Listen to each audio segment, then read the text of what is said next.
ఇలా చాలా డౌట్స్ అయితే ఉన్నాయి మీలో. అఫీషియల్ నోటిఫికేషన్ అయితే వచ్చేసింది. పూర్తి డీటెయిల్స్ చెప్తాను, ఎండ్ వరకు చూడండి. ముందుగా ఒక చిన్న రిక్వెస్ట్, ఈ వీడియోని లైక్ చేయండి. మీరు లైక్ చేస్తేనే నేను ఇంకా మోటివేషన్తో ఇలాంటి వీడియోస్ చేయగలను. కాబట్టి లైక్ చేసి, ఫస్ట్ టైం ఎవరైతే మన ఛానల్ని చూస్తున్నారో ఇంకా సబ్స్క్రైబ్ చేసుకోలేదో సబ్స్క్రైబ్ చేసుకోండి, పక్కనే వచ్చే బెల్ ఐకాన్ యాక్టివేట్ చేసుకోండి.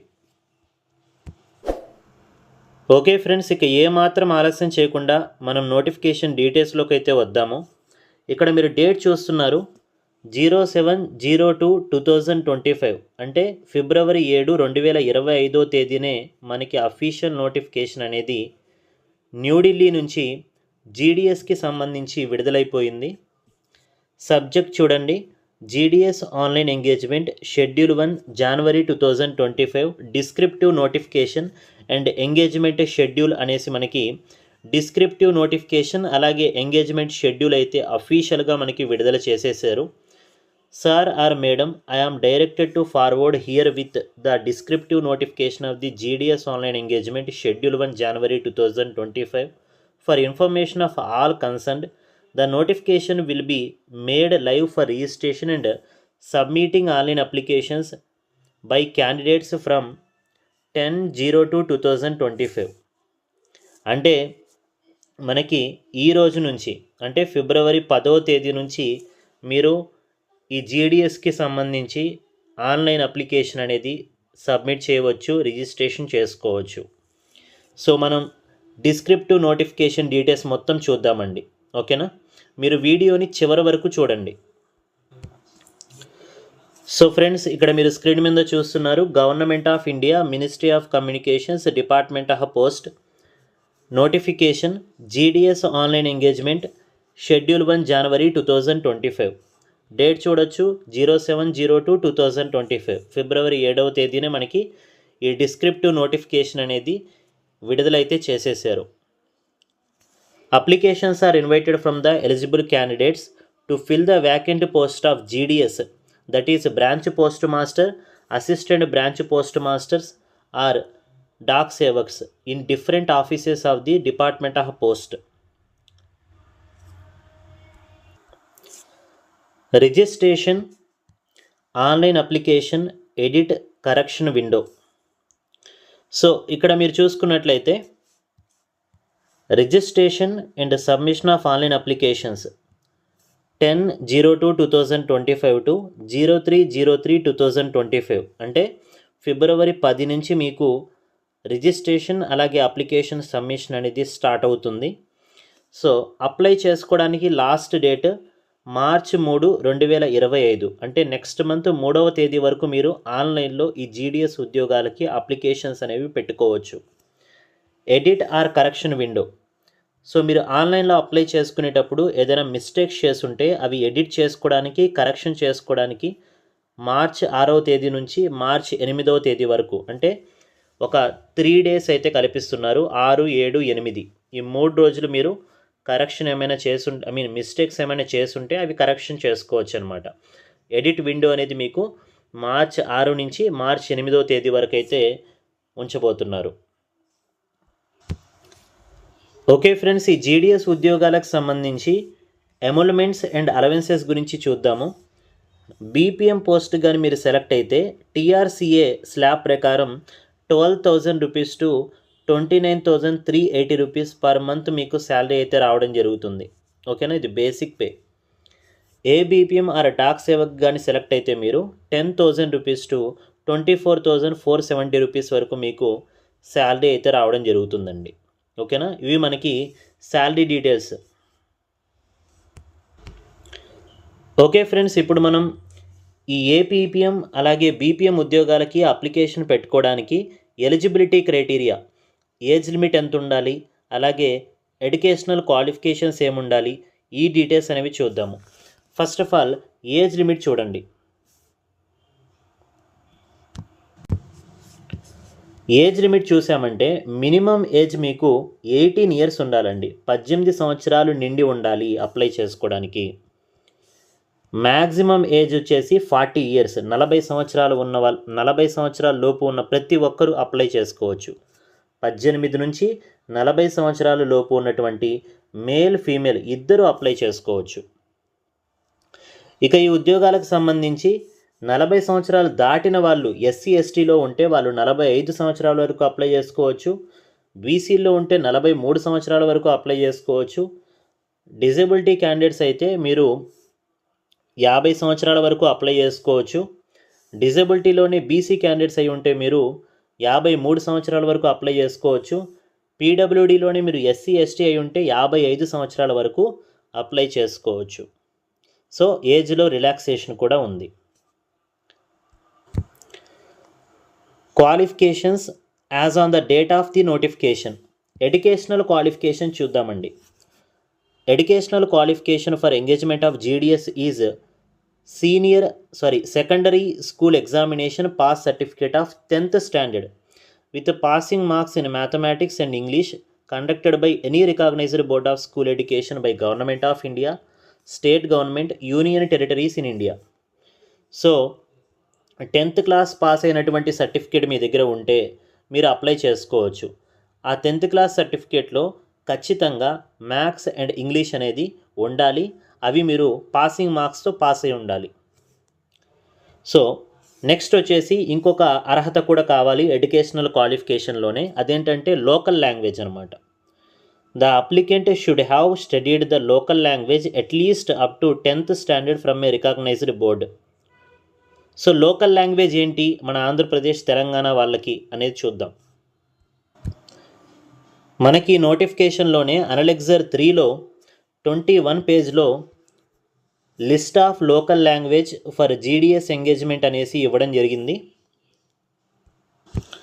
సో చూడండి, ఆంధ్రప్రదేశ్ వాళ్ళకి, ఆంధ్రప్రదేశ్ సర్కిల్ వాళ్ళకి లోకల్ లాంగ్వేజ్ అనేది డిపార్ట్మెంట్ ఆఫ్ పోస్ట్ పెట్టింది తెలుగు అండి. తెలుగు అనేది లోకల్ లాంగ్వేజ్ ఆంధ్రప్రదేశ్ వాళ్ళకి.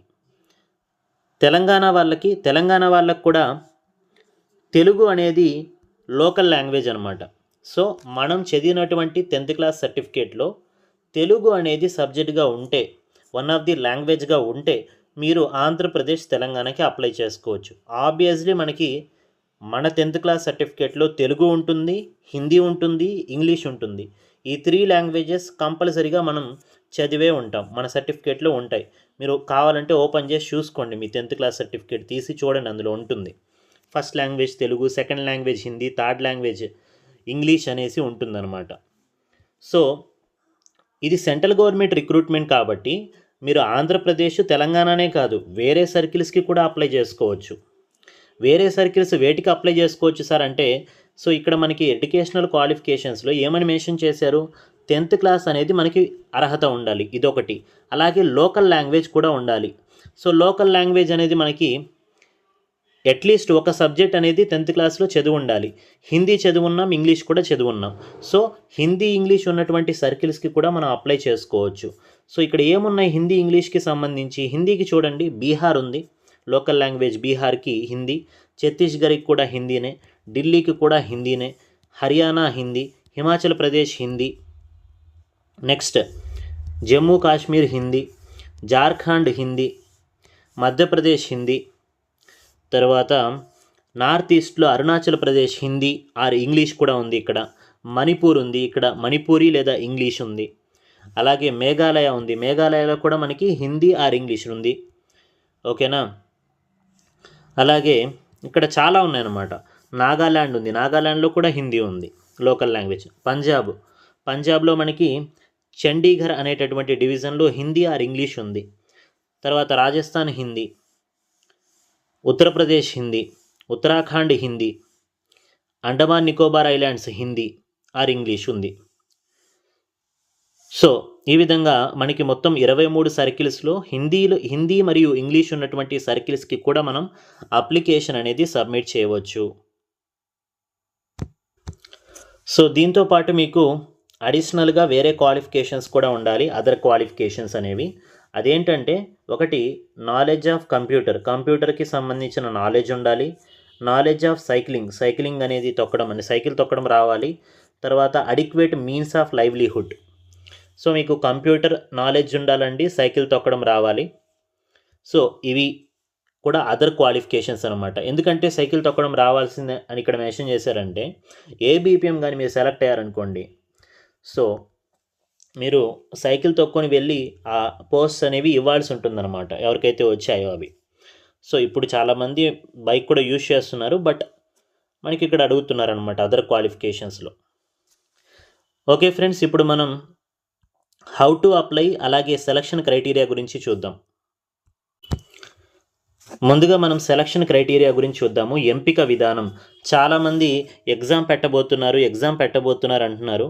ఎగ్జామ్ ఏం పెట్టట్లేదండి, పాత విధానమే. The applicants will be short listed for engagement on the basis of a system generated merit list. The merit list will be prepared on the basis of marks obtained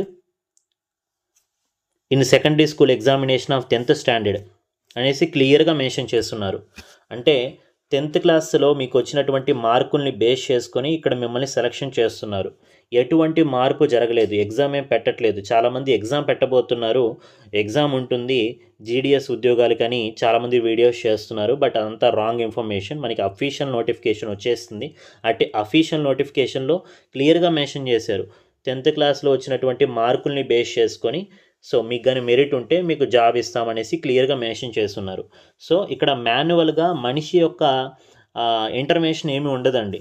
ఓకేనా, మనిషి వచ్చేమి ఇక్కడ select చేయడు.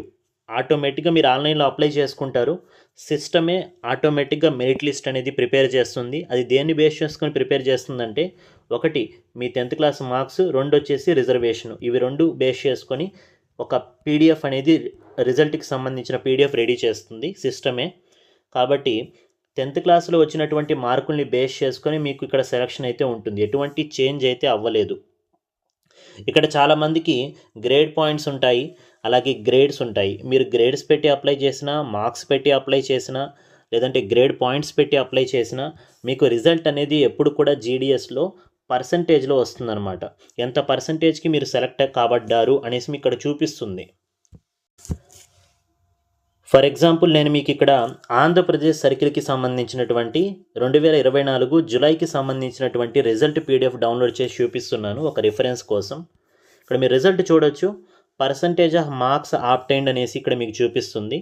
ఎంత పర్సంటేజ్కి మీరు సెలెక్ట్ అయ్యారు అనేసి ఈ విధంగా ఉంటుందన్నమాట పర్సంటేజ్ అనేది.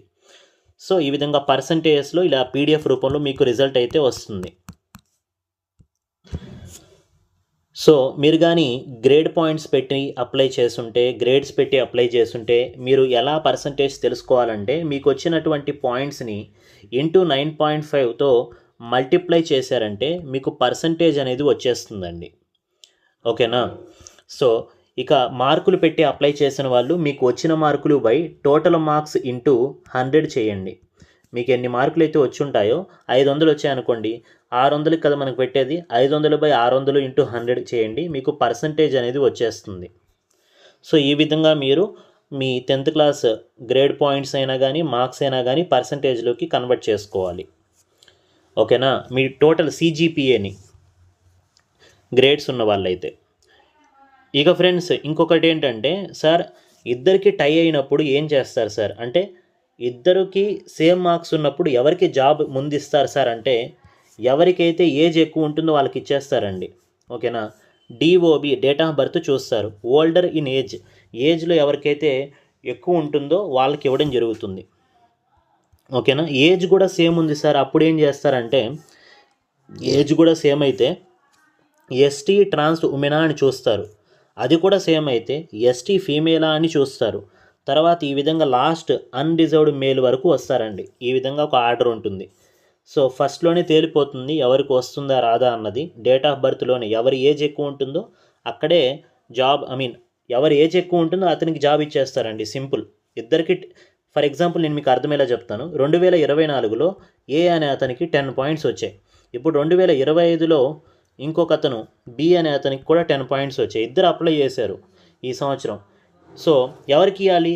మార్కుల్ని బేస్ చేసుకుని ఇస్తామంటున్నారు. ఇద్దరికి 10 పాయింట్స్ ఉన్నాయి, ఎవరికి ఇవ్వాలంటే, సో ఇలాంటి టైంలో ఏం చేస్తారంటే ఏజ్ ఎవరికి ఎక్కువ ఉందో చూస్తారు. ఎవరికి ఏజ్ ఎక్కువ ఉంది వీళ్ళిద్దరిలో?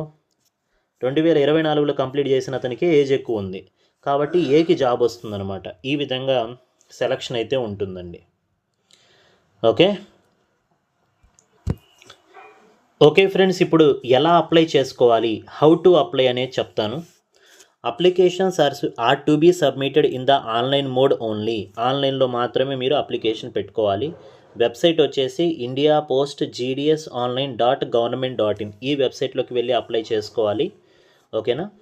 ఈ వెబ్సైట్లో మనకి రిజిస్ట్రేషన్ ప్రక్రియ, అప్లికేషన్ ప్రక్రియ, అలాగే ఫీజుకి సంబంధించినటువంటి మొత్తం ఈ వెబ్సైట్లోనే మీరు అప్లై అయితే చేసుకోవాల్సి ఉంటుందండి. ఓకేనా. అప్లై చేసుకోవడానికి మీకు కొన్ని డాక్యుమెంట్స్ అయితే కావాల్సి ఉంటుంది. Mark sheet, identity proof, caste certificate, ఇవన్నీ రెడీ చేసుకొని పెట్టుకోండి మీరు. ఓకేనా. ముఖ్యంగా క్యాస్ట్ సర్టిఫికేట్ రెడీ చేసుకోండి. 10th క్లాస్ సర్టిఫికేట్ ఎలానో మీ దగ్గర ఉంటుంది. ఓకేనా. ఇంకెవరైనా డిజబిలిటీ వాళ్ళు అప్లై చేస్తుంటే మీ డిజబిలిటీ సర్టిఫికేట్ కరెక్ట్గా ఉందా లేదా అని చూసుకోండి. ఓకేనా. రేపు డాక్యుమెంట్ వెరిఫికేషన్ దగ్గర మీకు ఎటువంటి ఈ ఇబ్బంది లేకుండా ఉండాలంటే.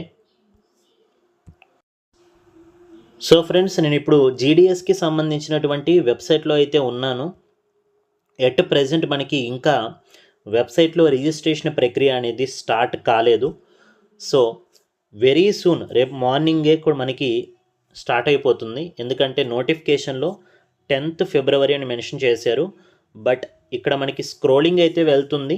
GDS online engagement schedule 1 January 2025 will be made live soon, please wait for further update అనేది చూపిస్తుంది. కాబట్టి కొంచెం వెయిట్ చేయండి. ఈరోజు రాత్రిలోగా మనకి స్టార్ట్ అయిపోతుంది. మీరు అప్లై అయితే చేసుకోవచ్చు. ఈ వీడియోని లైక్ చేసి మీ ఫ్రెండ్స్ కూడా షేర్ చేయండి. మీరు కాకపోతే వాళ్ళైనా అందరూ అప్లై చేసుకోండి. 10th క్లాస్ సర్టిఫికేట్ ఉన్న ప్రతి ఒక్కరు అప్లై చేసుకోండి. సో లైవ్ అయిన వెంటనే నేను రిజిస్ట్రేషన్ చేసి చూపిస్తాను మీకు. రిజిస్ట్రేషన్ ఎలా చేసుకోవాలి, అప్లై ఎలా చేసుకోవాలి, ఫీజు పేమెంట్స్ ఎలా చేయాలి, ఓకేనా, పక్క రాష్ట్రాలకు ఎలా అప్లై చేసుకోవాలి, ఏ రాష్ట్రంకి అప్లై చేస్తే మనకి జాబ్ తొందరగా రావచ్చు, ఇలాంటి మొత్తం చెప్తాను. కాబట్టి ఛానల్ని ఫాలో అవుతూ ఉండండి. ఈ వీడియోని లైక్ చేయండి, మీ ఫ్రెండ్స్ కూడా షేర్ చేయండి. ఫస్ట్ టైం ఇంకా ఛానల్ని సబ్స్క్రైబ్ చేయని వాళ్ళు, మొదటిసారిగా నా వీడియోస్ చూస్తున్న వాళ్ళు ఛానల్ని సబ్స్క్రైబ్ చేసుకోండి. పక్కనే వచ్చే బెల్ ఐకాన్ యాక్టివేట్ చేసుకోండి. నెక్స్ట్ వీడియోలో కలుద్దాం. Thank you.